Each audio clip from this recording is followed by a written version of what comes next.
प्रिय मित्रों, एक बार फिर से आपको प्रभु यीशु क्रिस्ट के नाम से प्रेम भरा नमस्कार। सत्यवचन कार्यक्रम की एक और श्रृंखला में मैं आप सबका हार्दिक स्वागत करता हूं। सत्यवचन में हम निरंतर पवित्र शास्त्र बाइबल का क्रमबद्ध अध्ययन करते हुए जीवन के उद्देश्यों को समझने का प्रयास कर रहे हैं। परमेश्वर के बिना जीवन का कोई उद्देश्य नहीं है मित्रों, और बिना उद्देश्य के जीवन का कोई अर्थ नहीं है, और बिना अर्थ के जीवन में कोई आशा या महत्व नहीं है। बाइबल में बहुत सारे ऐसे लोग हैं जो इस आशाहीनता को प्रकट करते हैं, जिनके जीवन में आशाहीनता बनी रही। और यही बात यशायाह 49 उसके 4 पद में शिकायत करते हुए कहता है, मैंने तो व्यर्थ परिश्रम किया, मैंने व्यर्थ ही अपना बल खो दिया, तो भी निश्चय मेरा न्याय यहोवा के पास है और मेरे परिश्रम का फल मेरे परमेश्वर के हाथ में है। जो कि परमेश्वर पर भरोसा रखते हैं उनकी ये प्रार्थना है। दोस्तों, जीवन में सबसे बड़ी त्रासदी मृत्यु नहीं है, परंतु बिना उद्देश्य के जीवन जीना है। यदि आप आज बिना उद्देश्य के जीवन जी रहे हैं तो आपके लिए एक बड़ी त्रासदी है। परमेश्वर ने हमें बनाया है और इसलिए परमेश्वर ने एक उद्देश्य के साथ हमें बनाया है। इसलिए जीवन का फलवंत होना उसी के हाथों में है। क्या आप इस बात को जानते हैं और इस बात के अनुसार आपके जीवन में कोई लक्ष्य है? अतः सत्यवचन कार्यक्रम में हम पवित्र शास्त्र बाइबल से उसके उद्देश्य, दिशा या मार्ग को समझ रहे हैं, ताकि जीवन में हम किसी प्रकार की गलती ना करें, कोई चूक ना करें जिसके कारण हमें निराशा का सामना करना पड़े। दोस्तों, इन दिनों हम राजाओं की पुस्तक से उसकी पहली पुस्तक का अध्ययन करते हुए इस बात को समझ रहे हैं, और इस समय हम सुलेमान के साथ परमेश्वर के बर्ताव से जीवन के अर्थ को सीख रहे हैं कि परमेश्वर ने उसके साथ जो बर्ताव किया वो हमारे जीवन में कैसे लागू होगा। तो आइए हम देर ना करते हुए आज के वचन में हम चलते हैं कि कौन सी बात आज हमें सचेत करना चाहती है कि हमें अपने जीवन में उसे आने नहीं देना है। इस अद्भुत अध्ययन में आगे बढ़ते हैं। चलिए मित्रों, आज हम अपने अध्ययन को पहले राजाओं की पुस्तक अध्याय 9 से आरंभ करेंगे और इसमें हम देखेंगे सुलेमान की ख्याति। परमेश्वर दूसरी बार सुलेमान को दर्शन देता है और उसे ढाढ़स बंधाता है और सुलेमान के लिए दाऊद को आदर्श स्वरूप, मानदंड स्वरूप रखता है। अध्याय 9 और 10 सुलेमान की महानता और उसके राज्य की समृद्धि का वर्णन करते हैं। आइए हम देखें सुलेमान को परमेश्वर का दूसरा दर्शन। पहले राजाओं की पुस्तक 9 अध्याय उसके 1 से 3 पद में हम पढ़ते हैं, जब सुलेमान यहोवा के भवन और राजभवन को बना चुका और जो कुछ उसने करना चाहा था उसे कर चुका, तब यहोवा ने जैसे गिबोन में उसको दर्शन दिया था वैसे ही दूसरी बार भी उसे दर्शन दिया। यहोवा ने उससे कहा, जो प्रार्थना गिड़गिड़ाहट के साथ तूने मुझसे की है उसको मैंने सुना है। यह जो भवन तूने बनाया है उसमें मैंने अपना नाम सदा के लिए रखकर उसे पवित्र किया है और मेरी आंखें और मेरा मन नित्य वहीं लगे रहेंगे। परमेश्वर ने सुलेमान से कहा, मैं तुझसे यहाँ इस मंदिर में भेंट करूँगा। यह स्थान तेरे लिए और प्रजा के लिए वरन संसार के लिए होगा कि वे यहाँ आएं। यह समागम स्थल होगा। तब हम पहला राजाओं की पुस्तक 9 अध्याय के 4 पद में पढ़ते हैं, और यदि तू अपने पिता दाऊद के समान मन की खराई और सिधाई से अपने को मेरे सामने जानकर चलता रहे और मेरी सब आज्ञाओं के अनुसार किया करे और मेरी विधियों और नियमों को मानता रहे, तो मैं तेरा राज्य इस्राएल के ऊपर सदा के लिए स्थिर करूंगा। परमेश्वर ने सुलेमान को आदेश दिया, यदि तू अपने पिता दाऊद के समान मन की खराई और सिधाई से अपने को मेरे सामने जानकर चलता रहे और मेरी सब आज्ञाओं के अनुसार किया करे और मेरी विधियों और नियमों को मानता रहे, तो मैं तेरा राज्य इस्राएल के ऊपर सदा के लिए स्थिर करूंगा। अतः परमेश्वर ने कहा कि वह सुलेमान से यही चाहता था। वह अपने पिता दाऊद के समान उसकी उपस्थिति में आचरण करे, मन की सत्यनिष्ठा के साथ। मेरे मित्रों, आज मन की खराई की अत्यधिक आवश्यकता है, क्योंकि मसीह आचरण में अत्यधिक स्वांग और बहानेबाजी है। पहले राजाओं की पुस्तक 9 अध्याय उसके 5 पद में हम पढ़ते हैं, जैसे कि मैंने तेरे पिता दाऊद को वचन दिया था, तेरे कुल में इस्राएल की गद्दी पर विराजने वाले सदा बने रहेंगे। जब तक इस्राएल में राजा रहा तब तक वह दाऊद के वंश से ही रहा और आज भी दाऊद के वंश से इस जगत का राजदंड पकड़ने वाला छिदे हुए हाथ का राजा है। पहले राजाओं की पुस्तक 9 अध्याय उसके 6 और 7 पद में हम पढ़ते हैं, परंतु यदि तुम लोग या तुम्हारे वंश के लोग मेरे पीछे चलना छोड़ दें और मेरी उन आज्ञाओं और विधियों को जो मैंने तुमको दी हैं ना माने और जाकर पराये देवताओं की उपासना करें और उन्हें दंडवत करने लगें, तो मैं इस्राएल को इस देश में से जो मैंने उनको दिया है काट डालूंगा और इस भवन को जो मैंने अपने नाम के लिए पवित्र किया है अपनी दृष्टि से उतार दूंगा और सब देशों के लोगों में इस्राएल की उपमा दी जाएगी और उसका दृष्टांत चलेगा। आज निश्चय ही यहूदी संसार में उपमा और दृष्टांत बने हुए हैं। यह सच हुआ है। पहले राजाओं की पुस्तक 9 अध्याय उसके 8 और 9 पद में आगे लिखा है, और यह भवन जो ऊंचे पर रहेगा तो जो कोई इसके पास होकर चलेगा वह चकित होगा और ताली बजाएगा और वे पूछेंगे, यहोवा ने इस देश और इस भवन के साथ क्यों ऐसा किया है? तब लोग कहेंगे, उन्होंने अपने परमेश्वर यहोवा को जो उनके पुरखाओं को मिस्र देश से निकाल लाया था तज कर पराये देवताओं को पकड़ लिया और उनको दंडवत किया और उनकी उपासना की। इस कारण यहोवा ने यह सब विपत्ति उन पर डाल दी। मेरे मित्रों, यह भी शब्दशः पूर्ण हुआ। यदि आज आप उस स्थान पर जाएं जहां मंदिर बना हुआ था तो आप देखेंगे कि वहां कुछ भी नहीं है। वहां ओझर की मस्जिद बनी हुई है। वह देश ऐसा क्यों है? वहां आज मस्जिद क्यों है? इस्राएल ने परमेश्वर का त्याग किया, यही इसका उत्तर है। अब हम देखते हैं सुलेमान की ख्याति। लिखा है कि हिराम और सुलेमान में मनमुटाव हो गया। पहले राजाओं की पुस्तक 9 अध्याय उसके 10 से 12 पद में आगे लिखा है, सुलेमान को यहोवा के भवन और राजभवन दोनों के बनाने में 20 वर्ष लग गए। तब सुलेमान ने सोर के राजा हिराम को, जिसने उसके मनमाने देवदारू और सनोवर की लकड़ी और सोना दिया था, गलील देश के 20 नगर दिए। जब हिराम ने सोर से जाकर उन नगरों को देखा जो सुलेमान ने उसको दिए थे, तब वे उसको अच्छे न लगे। जब राजा हिराम ने गलील के वे 20 नगर देखे तो उसे संतोष नहीं हुआ। उसे लगा कि उसने सुलेमान के लिए जो किया उसके बदले में उसे पूरा भुगतान नहीं किया गया। इस भ्रम के कारण उन दोनों के संबंधों में फूट पड़ गई। पहले राजाओं की पुस्तक 9 अध्याय उसके 13 और 14 पद में हम पढ़ते हैं, तब उसने कहा, हे मेरे भाई, ये कैसे नगर तूने मुझे दिए हैं? और उसने उनका नाम कबूल देश रखा और यही नाम आज के दिन तक पड़ा है। फिर हिराम ने राजा के पास 120 किक्कार सोने भेजा था। ये नगर उसे सोना भेजने के बदले में मिले थे। लकड़ी, पत्थर और मजदूर के बदले उसे मक्का, दाख मधु और तेल दिया गया था। पहले राजाओं की पुस्तक 9 अध्याय उसके 17 से 19 पद में आगे लिखा है, अतः सुलेमान ने गेजेर और नीचे वाले बथोरेन, बालात और तामार को जो जंगल में हैं दृढ़ किया। ये तो देश में हैं।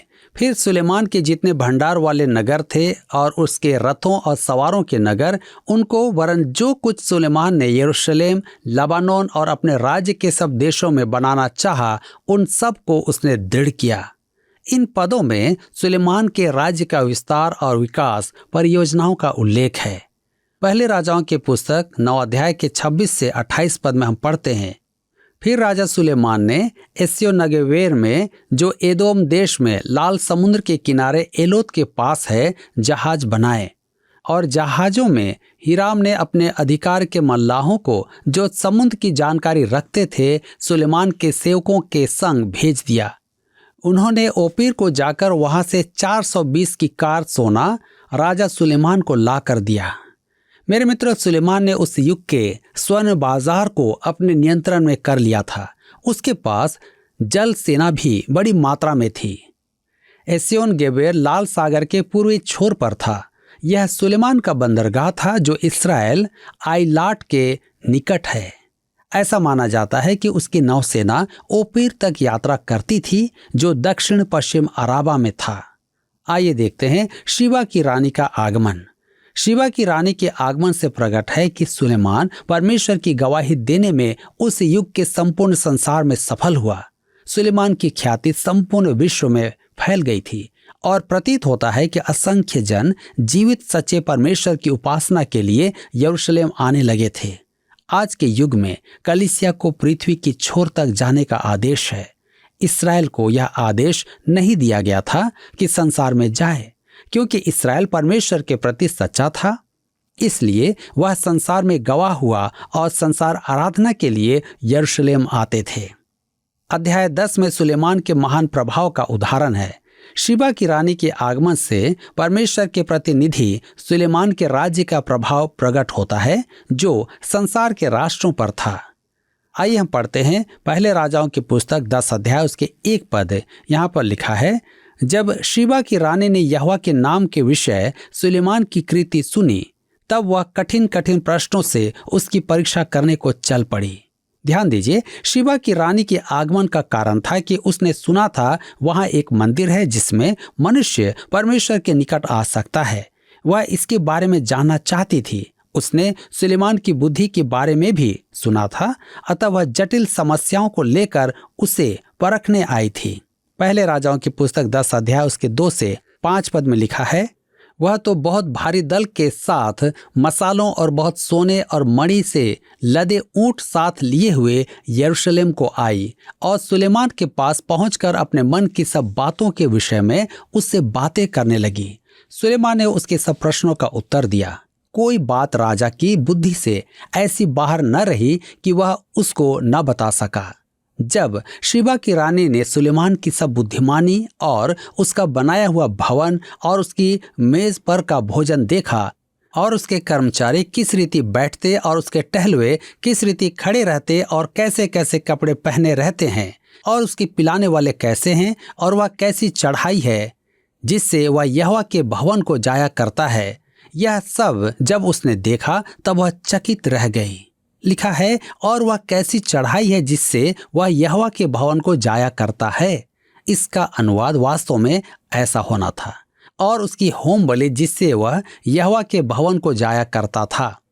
उसने देखा कि सुलेमान होम बलि के द्वारा परमेश्वर के सम्मुख आता है। यह बलि प्रभु यीशु मसीह के बारे में और उसकी प्रतिस्थापन मृत्यु के बारे में अन्य सबसे अधिक परिपूर्ण व्याख्या करती है। इब्रानियों के पत्र 9 अध्याय के 22 पद में लिखा है, सच तो यह है कि व्यवस्था के अनुसार प्रायः सब वस्तुएं लहू के द्वारा शुद्ध की जाती हैं और बिना लहू बहाए पापों की क्षमा नहीं। होम बलि शिबा की रानी के लिए एक गवाही थी। वह सुलेमान की बुद्धि और उसकी निर्माण परियोजनाओं से भी बहुत प्रभावित हुई। राजमहल, मंदिर और अन्य भवन, समृद्धि, सुख सुविधा और सांसारिक आशीषें सर्वत्र व्याप्त थीं। समय के चक्र में बहुत कम समय परमेश्वर की प्रजा उसकी सच्ची एवं निष्ठावान साक्षी रही। रानी ने जो कुछ देखा और सुना उसकी गवाही यह है। पहले राजाओं की पुस्तक 10 अध्याय उसके 6 से 7 पद में लिखा है, तब उसने राजा से कहा, तेरे कामों और बुद्धिमानी की जो कृति मैंने अपने देश में सुनी थी वह सच ही है, परंतु जब तक मैंने आप ही आकर अपनी आंखों से यह न देखा तब तक मैंने उन बातों की प्रतीति न की, परंतु इसका आधा भी मुझे न बताया गया था। तेरी बुद्धिमानी और कल्याण उस कृति से भी बढ़कर है जो मैंने सुनी थी। मेरे मित्रों, उसे जो कहा गया था उस पर उसने पूरा विश्वास ही नहीं किया था, परंतु उसने आकर देखा कि उसने जो कुछ सुना था वह तो वास्तविकता का आधा ही था। आज प्रभु यीशु के बारे में भी जो कहा जा रहा है वास्तव में यथार्थ का आधा ही है। पहले राजाओं की पुस्तक 10 अध्याय उसके 8 और 9 पद में आगे लिखा है, धन्य है तेरे जन, धन्य है ये सेवक जो नित्य तेरे सम्मुख उपस्थित रहकर तेरी बुद्धि की बातें सुनते हैं। धन्य है तेरा परमेश्वर यहोवा, जो तुझसे ऐसा प्रसन्न हुआ कि तुझे इस्राएल की राजगद्दी पर विराजमान किया। यहोवा इस्राएल से सदा प्रेम रखता है, इस कारण उसने तुझे न्याय और धर्म करने को राजा बना दिया है। यह उसकी गवाही है और मेरे विचार में इससे प्रकट है कि वह जीवित और सच्चे परमेश्वर को जान गई थी। पहले राजाओं की पुस्तक 10 अध्याय के 10 पद में आगे लिखा है, तब उसने राजा को 120 किक्कार सोना, बहुत सा सुगंध द्रव्य और मणि दिया। जितना सुगंध द्रव्य शीबा की रानी ने राजा सुलेमान को दिया, उतना फिर कभी नहीं आया। उसने सुलेमान को बहुत धन दिया। तब हम पढ़ते हैं पहले राजाओं की पुस्तक 10 अध्याय उसके 11 और 12 पद में, फिर हिराम के जहाज भी जो ओपीर से सोना लाते थे, बहुत सी चंदन की लकड़ी और मणि भी लाए, और राजा ने चंदन की लकड़ी से यहोवा के भवन और राजभवन के लिए खंभे और गवैयों के लिए वीणा और सारंगियां बनवाई। ऐसी चंदन की लकड़ी आज तक फिर नहीं आई और न दिखाई पड़ी है। हिराम सोर का राजा था। वे फिनीकी वासी थे जो समुद्री यात्री थे। यहाँ हम देखते हैं कि सुलेमान के निर्माण कार्य प्रगति पर हैं। उसने परमेश्वर के भवन और राजा के महल के लिए खंभे बनवाए तथा गवैयों के लिए वीणा और सारंगियां बनवाई। पहले राजा की पुस्तक 10 अध्याय के 13 पद में आगे लिखा है, शीबा की रानी ने जो कुछ चाहा वही राजा सुलेमान ने उसकी इच्छा के अनुसार उसको दिया। फिर राजा सुलेमान ने उसको अपनी उदारता से बहुत कुछ दिया। तब वह अपने जनों समेत अपने देश को लौट गई। ध्यान दीजिए, शीबा की रानी का उदाहरण तो उन अनेकों में से एक है जो इस युग में परमेश्वर यहोवा को जानने पाए। इसी यरूशलेम के मंदिर के द्वारा और सुलेमान के युग के मनुष्यों के द्वारा हजारों मनुष्य परमेश्वर यहोवा को जान पाए। अब सुलेमान के पास आने वाले सोने के लिए भी यहाँ कुछ लिखा है। पहले राजाओं की पुस्तक 10 अध्याय उसके 14 से 16 पद में, जो सोना प्रति वर्ष सुलेमान के पास पहुंचा करता था उसका तौल 666 किक्कार था। इसके अतिरिक्त सौदागरों से और व्यापारियों के लेन देन से और अरब देश के सब राजाओं और अपने देश के गवर्नरों से भी बहुत कुछ मिलता था। राजा सुलेमान ने सोना गढ़वा कर 200 बड़ी बड़ी ढालें बनवाई। एक एक ढाल में 600 शेकेल सोना लगा। ध्यान दीजिए, 666 किक्कार सोना मेरी समझ से परे है। इसका अर्थ तो यह हुआ कि संपूर्ण स्वर्ण बाजार सुलेमान के हाथ में था। हम पहले राजाओं की पुस्तक 10 अध्याय उसके 22 पद में पढ़ते हैं, क्योंकि समुद्र पर हिराम के जहाजों के साथ राजा भी तर्शीश के जहाज रखता था, और 3-3 वर्ष पर तर्शीश के जहाज सोना चांदी, हाथी दांत, बंदर और मयूर ले आते थे। सुलेमान मंदिर बनवा चुका है और परमेश्वर की महिमा शकीना उसमें प्रवेश कर चुकी है। अब सुलेमान ने अपने अन्य निर्माण परियोजनाएं आरंभ की और हिराम सोर का राजा उसे सामग्री देता रहा। सुलेमान एक प्रकार से स्वर्ण सम्राट था। वहां घर घर में खुशहाली और शांति व्याप्त थी। ऐसे ही समय में शीबा की रानी उसकी ख्याति सुनकर आती है और उसकी गवाही है कि उसने जो सुना था वह तो आधा ही था। पहले राजाओं की पुस्तक 10 अध्याय उसके 23 और 24 पद में लिखा है, इस प्रकार राजा सुलेमान धन और बुद्धि में पृथ्वी के सब राजाओं से बढ़कर हो गया, और समस्त पृथ्वी के लोग उसकी बुद्धि की बातें सुनने को, जो परमेश्वर ने उसके मन में उत्पन्न की थी, सुलेमान का दर्शन पाना चाहते थे। इसी समय इस्राएल का राज्य अपनी चरम सीमा पर था और सत्यनिष्ठ गवाही उसकी विलक्षण प्रतिभा थी। हमने शीबा की रानी की गवाही में यह देखा था। अब लिखा है कि अनेक अन्य जन भी यरूशलेम आते थे। सुलेमान संसार में परमेश्वर का वास्तव में एक महान गवाह था। पहले राजाओं की पुस्तक 20 अध्याय के 25 में लिखा है, वे प्रति वर्ष अपनी अपनी भेंट अर्थात चांदी और सोने के पात्र, वस्त्र, सुगंध द्रव्य, घोड़े और खच्चर ले आते थे। इन आगंतुकों की भेंटों से सुलेमान ने वह राज्य तैयार किया जो धन धान्य के लिए माना जाने लगा था। आगे चलकर इसी के कारण विभाजित राज्य अन्य राष्ट्रों की लूट का कारण बना, क्योंकि वह दुर्बल हो गया था। पहले राजाओं की पुस्तक 10 के 26 में लिखा है, सुलेमान ने रथ और सवार इकट्ठे कर लिए उसके 1400 रथ और 12,000 सवार हो गए और उनको उसने रथों के नगरों में और यरूशलेम में राजा के पास ठहरा रखा। घोड़ों और घुड़सवारों को बढ़ाने के कारण सुलेमान ने वही विकास किया जहां परमेश्वर ने इस्राएल को मना किया था। सुलेमान के अस्तबलों के सामने आज के रेस कोर्स ऊंट के मुंह में जीरा स्वरूप हैं। पहले राजाओं की पुस्तक 10 अध्याय के 27 से 29 में हम पढ़ते हैं, और राजा ने बहुतायत के कारण यरूशलेम में चांदी को ऐसा कर दिया जैसे पत्थर, और देवदारू को ऐसा जैसे नीचे के देश के गुलर। और जो घोड़े सुलेमान रखता था वे मिस्र से आते थे, और राजा के व्यापारी उन्हें झुंड झुंड करके ठहराए हुए दाम पर लिया करते थे। एक रथ 600 शेकेल चांदी में और एक घोड़ा 150 शेकेल में मिस्र से आता था, और इसी दाम पर वे हित्तियों और अराम के सब राजाओं के लिए भी व्यापारियों के द्वारा आते थे। मित्रों, सुलेमान ने राष्ट्र को धन धान्य से भर दिया था। उसने सोना चांदी और मणियों का बाजार अपने हाथ में कर लिया था। यहाँ पर अध्याय 10 समाप्त होता है और हम अपने अध्ययन को अध्याय 11 से जारी रखेंगे। विषय है सुलेमान का पतन और मृत्यु। धर्मशास्त्र में सुलेमान एक विराट चरित्र है। लूका रचित सुसमाचार 12 अध्याय उसके 48 पद में प्रभु यीशु ने कहा, परंतु जो नहीं जानकर मार खाने के योग्य काम करे वह थोड़ी मार खाएगा। इसलिए जिसे बहुत दिया गया है उससे बहुत मांगा जाएगा, और जिसे बहुत सौंपा गया है उससे बहुत लिया जाएगा। सुलेमान के पास इस संसार में किसी भी मनुष्य से अधिक अवसर थे। वह झूठे धर्मों के निराकरण में चूक गया था। आरंभ में यह छोटा सा दाग अनदेखा किया गया, परंतु अब वह कोड़ के समान फैल गया था। उसके हरम में 1000 अन्य जाति स्त्रियां थीं, जिनके कारण उसका मन परमेश्वर से दूर हो गया था।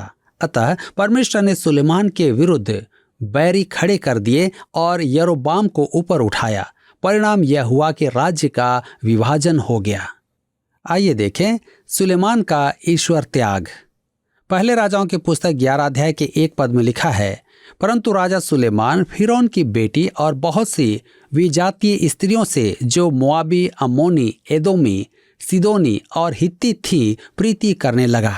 ध्यान दीजिए, जहां तक स्त्रियों का संबंध था सुलेमान अपने पिता दाऊद के पग चिन्हों पर चल रहा था। परंतु दुख की बात तो यह है कि उसने जीवन के अन्य क्षेत्रों में दाऊद की नकल नहीं की। वह सब जातियों की स्त्रियां लाया। इन स्त्रियों ने सुलेमान का मन बहका दिया और उसे मूर्ति पूजा में ले गई, और यही नहीं, संपूर्ण देश में मूर्ति पूजा को मान्यता दी गई। यहाँ सुलेमान ने परमेश्वर की व्यवस्था का उल्लंघन किया।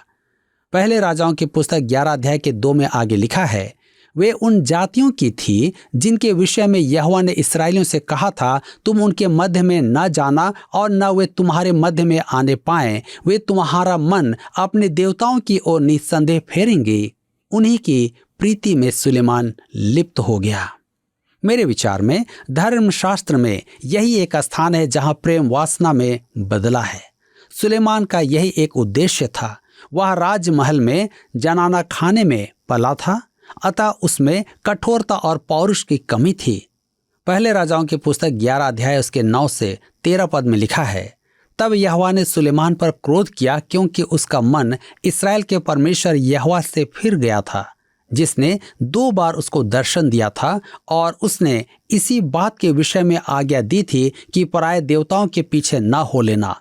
तो भी उसने यहोवा की आज्ञा न मानी। इसलिए यहोवा ने सुलेमान से कहा, तुझसे जो ऐसा काम हुआ है और मेरी बंधाई हुई वाचा और दी हुई विधि तूने पूरी नहीं की, इस कारण मैं राज्य को निश्चय तुझसे छीनकर तेरे एक कर्मचारी को दे दूंगा। तो भी तेरे पिता दाऊद के कारण तेरे दिनों में तो ऐसा न करूंगा, परंतु तेरे पुत्र के हाथ से राज्य छीन लूंगा।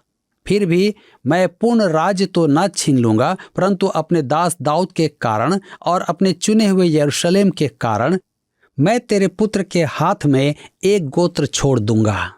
तब यहोवा ने सुलेमान पर क्रोध किया। परमेश्वर ने कहा कि वह उसके हाथ से संपूर्ण राज्य तो नहीं छीनेगा, परंतु एक गोत्र उसके साथ रखेगा, और मेरे विचार में वह गोत्र था बिन्यामीन। सुलेमान यहूदा गोत्र से था। इस प्रकार विभाजन में बिन्यामीन और यहूदा दाऊद के कुल के साथ रहेंगे। शेष 10 गोत्र यरोबाम के साथ अलग हो जाएंगे। पिछले प्रश्न का उत्तर है सी, शिल्पकार। हिराम, जिसको सुलेमान ने बुलवाया, वह एक शिल्पकार था। आज का प्रश्न है, सुलेमान को यहोवा के भवन और राजभवन को बनवाने में खाली स्थान वर्ष लगे। ए 20, बी 30, सी 40, डी 25।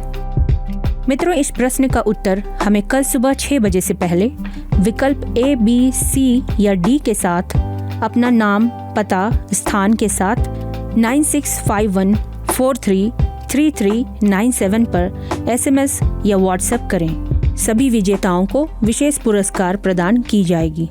धन्यवाद। क्या आपको यह कार्यक्रम पसंद आया? अभी हमें एक मिस कॉल करें और आप अगले विजेता हो सकते हैं।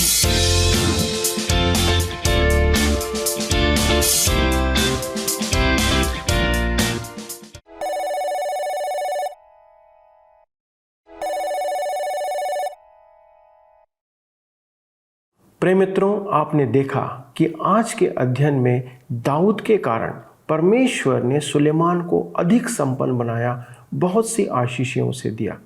और हम यह भी जानते हैं कि दाऊद ने भी गलतियां की, लेकिन जब कभी उसने गलतियां की, उसने पश्चाताप भी किया और परमेश्वर की दिए हुए दंड को उसने अपने जीवन में स्वीकार किया। दोस्तों, यही है एक मसीही या विश्वासी का जीवन। सुलेमान को भी इस संबंध में उसके पिता के अनुसार चलने के लिए कहा गया था, लेकिन हमने देखा कि वह अनैतिक बातों में पिता का अनुसरण करता है। वह परमेश्वर यहोवा के प्रति विश्वास योग्य नहीं ठहरा, इसलिए उसका दंड उसे परमेश्वर देता है। लेकिन वह दंड उसके पुत्रों के दिनों में हमें देखने को मिलता है। इसलिए हम इस बात का ध्यान रखें कि कई बार हमारी गलतियों का फल हमारी आने वाली पीढ़ी पर पड़ता है, हमारे बच्चों पर, हमारे नाती पोतों पर। इसलिए यदि हम अपनी पीढ़ी के लिए आशीष का कारण बनना चाहते हैं तो हमें परमेश्वर के वचन का निरंतर अध्ययन करना होगा। उसके द्वारा अपने जीवन का आज मूल्यांकन करना होगा कि आज हम कहाँ खड़े हैं। क्या हम अपने बच्चों के लिए आशीष कमा रहे हैं या हम अपने बच्चों के लिए श्राप कमा रहे हैं? यदि आपने आज के कार्यक्रम के द्वारा आशीष प्राप्त किया है तो निश्चित हमें फ़ोन करके बताएं, क्योंकि आपकी आशीषें हमारे लिए गिनने का कारण है कि हम उन आशीषों को गिन सकते हैं प्रभु, कि आप हमारे जीवन में क्या कर सकते हैं। आपको धन्यवाद देते हैं आपकी उपस्थिति के लिए। परमेश्वर आपको अनेक आशीषों से, विशेष तौर पर स्वर्गीय आशीषों से परिपूर्ण करे। धन्यवाद।